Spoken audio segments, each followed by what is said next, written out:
Մեր մարմինը լինելով շատ խելացի համակարգ, տեստոստերոնի ավելցուկը կոնվերտացնում է դեպի կանացի սեռական հորմոն էստրոգեն։ Ինչա տեղի ունենում,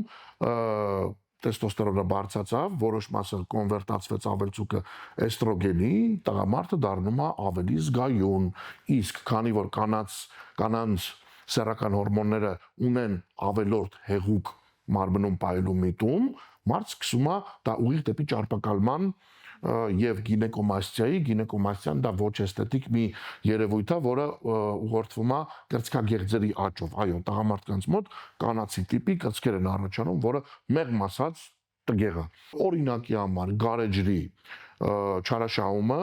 բերում է կանացի տիպի կրծքի աճին։ Ինչի՞ց է դա, որովհետև գարեջուրը իր մեջ պարունակում է ուշադրություն ֆիտոէստրոգեններ։ Դա միֆ չի, դա փաստ է։ Ֆիտոէստրոգեններ կարող են իրենց մեջ պարունակել նաև վերամշակված բոլոր տեսակի սնունդները, պահածոները եւ այլն։ Դրանից խուսափելու համար սնվում ենք մաքսիմալ մաքուր եւ պահում մեր հորմոնալ ստատուսը բարձր, որից էլ բխելու է մեր թե երիտասարդ լինելը, թե երջանիկ լինելը, թե առհասարակ մեր կյանքի որակ։